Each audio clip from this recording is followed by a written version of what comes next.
Hello everyone, আসসালামু আলাইকুম। আমি এনিকা মুন্সিগঞ্জ থেকে বলছি। আশা করি সবাই ভালো আছেন। আমরাও আলহামদুলিল্লাহ ভালো আছি। প্রতিদিনের মতো সকালে উঠে আমি এই গাছটাকে দেখি। এই গাছটা হয়েছিল একদিন থেকে। আমি যখন এভাবে সংসারের কাজকর্ম করি, সব কিছুর ফাঁকে ফাঁকে এই গাছটিকে দেখি। মাশাআল্লাহ, দেখুন কত সুন্দর হয়েছে গাছটি। সব কাজকর্ম শেষে দুপুরে রান্না বান্না করছি।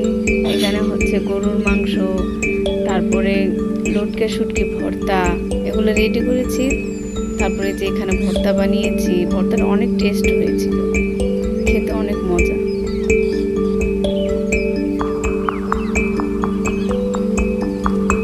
তারপরে আমরা সবাই একসাথে খাবার দাবার খেলাম, সাথে ফ্রাইজ ছিল। ফ্রাইটা অনেক টেস্ট হয়েছে, পোলাওটা অনেক মজা হয়েছিল। তারপরে আমরা বিকেলে ঘুরতে গিয়েছিলাম বাচ্চাদের নিয়ে। সাধারণত এই যে জায়গাটা ঘুরতে গিয়েছিলাম, এটা হচ্ছে মুন্সিরহাটে প্রতি সোমবারে একটা মেলা হয়, ওই মেলাতে গিয়েছিলাম। আমার বাচ্চা তো অনেক দিন ধরে বলছে, মা আমি ওখানে যাবো, আর আমিও কখনো যাইনি।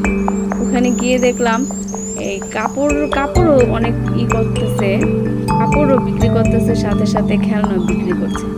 এখানে দেখুন আমার মেয়ে কোথায় উঠছে, ও একা ও যে কি দুষ্টুমানি করে। আশা করি আমার ভিডিওটি ভালো লেগেছে। আল্লাহ।